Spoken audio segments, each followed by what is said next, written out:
Man, as you know, this Black Sam interview done set the whole internet on fire. Rightfully so. Now, Black Sam done went a nice little minute without saying anything, and I understand and I respect that. Nip was his brother, and then what is it to say? Black Sam ain't in the gang. He don't claim the hood. He from the hood, but he don't claim it. He's not in the gang. Nip was. And it's seeming like his little brother that inspired him so much, that got him out the streets, was killed for nothing. Now, Wack 100 has been saying certain things for a little minute now, ever since Hassan Campbell leaked their phone calls and exposed what was really going on in the West Coast. And to me,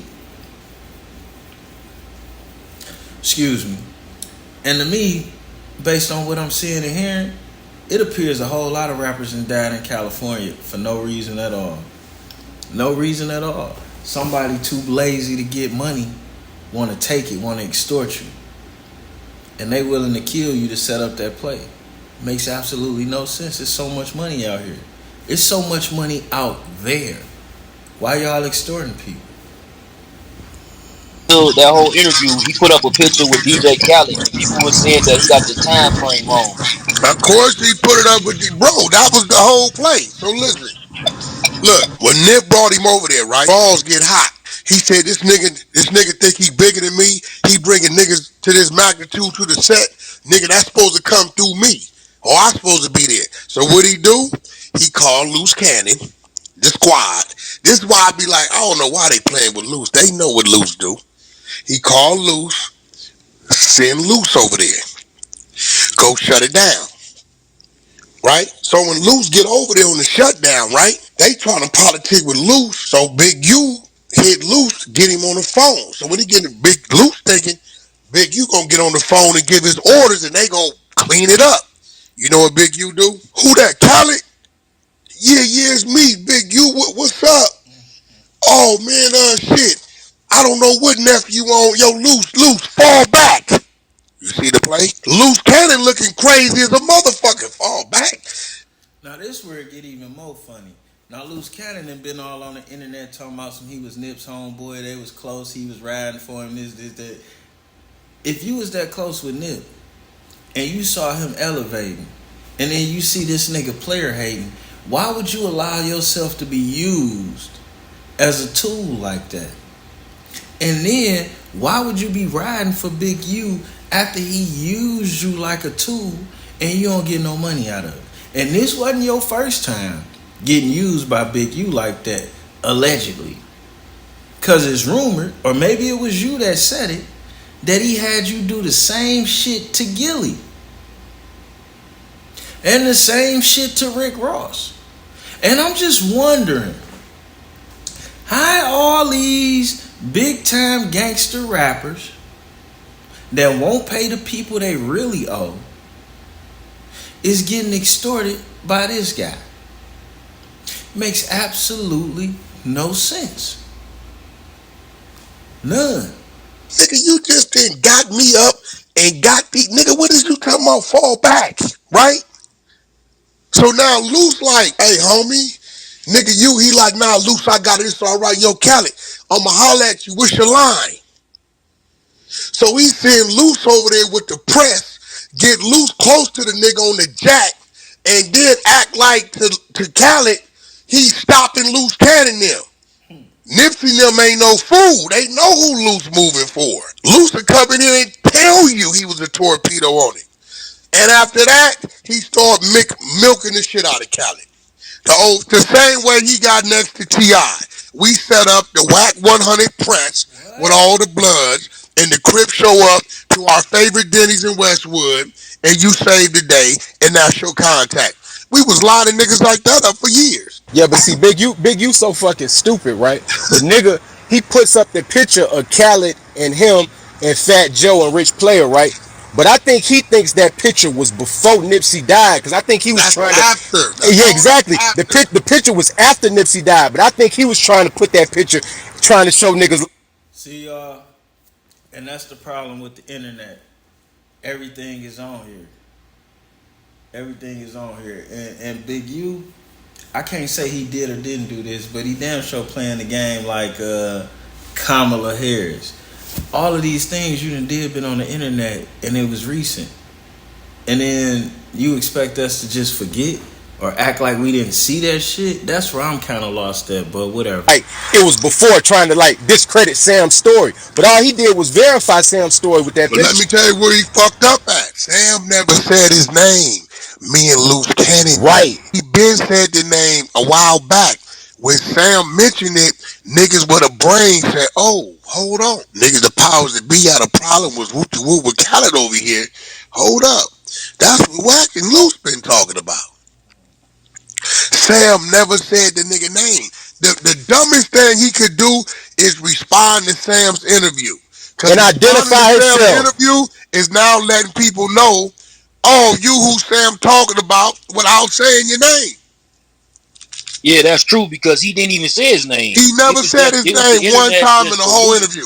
Yeah, the internet was just alluding that it could have been Big U, but they didn't know for sure. But I heard on the Drink Champs interview, he showed text messages or something, and it was about Khaled. So people kind of put it was a Kev Mack interview. Oh, the Kev Mack. Bro, you seen that clip I just put up? Hell yeah, with the contracts? Did you? Hell yeah, I seen that shit. Yo. No, what I got to gain, I don't got no contracts on Nipsey. I never had none of contracts. Oh yeah, Nip signed to me 10 years, yup. 2009 to 20, yup. Oh, so that mean the marathon, yup. Hello, that's me too. That nigga was smiling like a motherfucker with that white boy. I'm not done. You know the contracts. You see that? You see the date? 53 days after Nipsey died. May 23rd, 2019.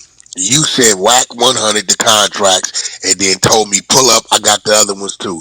You wanted me to make it look like I brought you out of the contracts and go at the estate. And I told you I'm not fucking with that.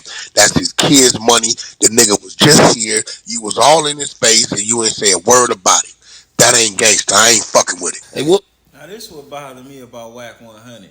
If you knew all that then, and obviously Big U felt like he could come to you with that because of moves y'all shot together, so y'all had been already snaking together, and then he really felt like he could come to you about that because you had been kind of kicking shit on Nip since he died, and it kind of seemed like you might have been setting up the narrative for a whole nother different type of play.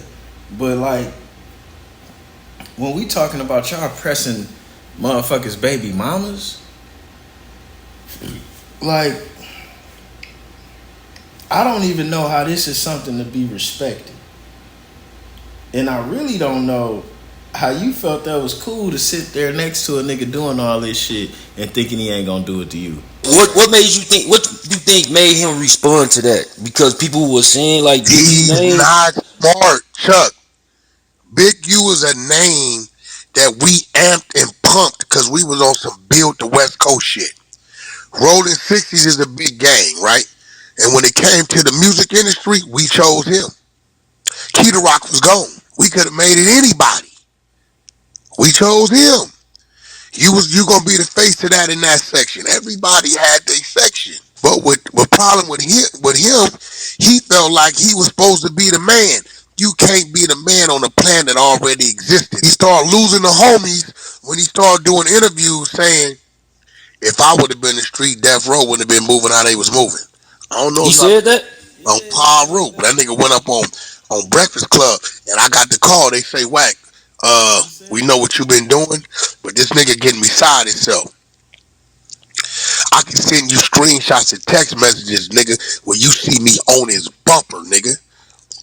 Telling him, nigga, I don't need you for nothing, nigga. You could go your way, I go mine. Slow it down. Right? When he started to do that, they say, Wack, you don't see what he doing. Y'all done gave him a few plugs. You think he got some motion. The nigga finna trust him, bro. We ain't worrying about that. That nigga ain't nobody with this shit, bro. He ain't nobody. We just didn't introduce him to a few niggas. He ain't got no business. He ain't got no budgets. He ain't got no sense. He ain't got no know-how. He ain't got no radio streams. He ain't got no street team. Now that's where the shit get real stupid at. How do you give a man who didn't have access to all these things, and then turn around and honestly believe that he don't have access to all these things? That's what's even more crazy about all this. Like, You know what? Never mind. Never mind. Never mind. He ain't got none of that. He's a figment of our imagination, what we want him to look like to the people. When we want to turn that nigga off to this shit, we turn that nigga off. Look, Chuck, listen. Give me one of his musical accolades.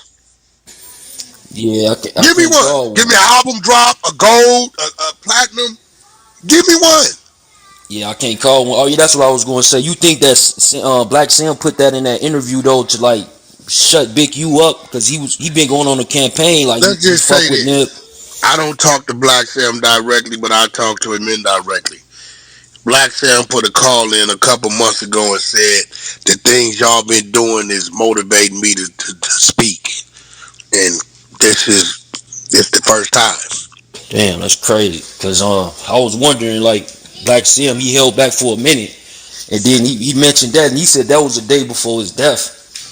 Should even Bro, know you was that. notice he never mentioned Big U was helpful with this. He was fundamental with this. Big U was part of us when we did this. He never mentioned his name and nothing. Is his like you know what? I wonder is it so he ain't no pictures of Big U in that box because on that interview, Big Boy was talking about it's a box like a collection box and he was thanking Black Sam was thanking him basically for being involved and being in his career and all that. So Oh, Big U probably ain't in you that talking about box. Big Boy?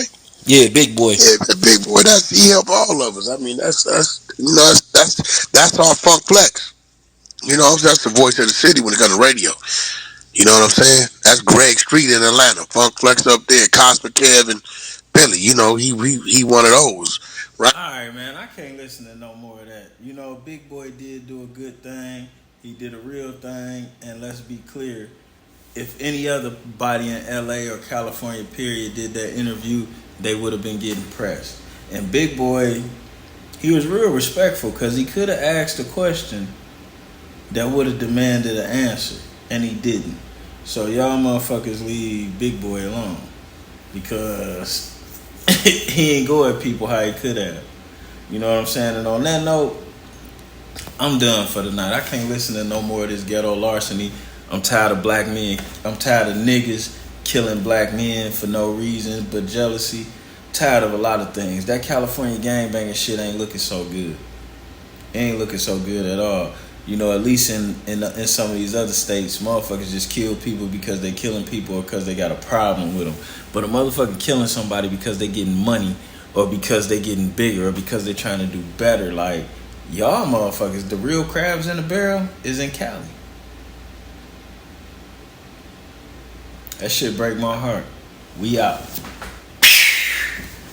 Community resistance and progress. Nah.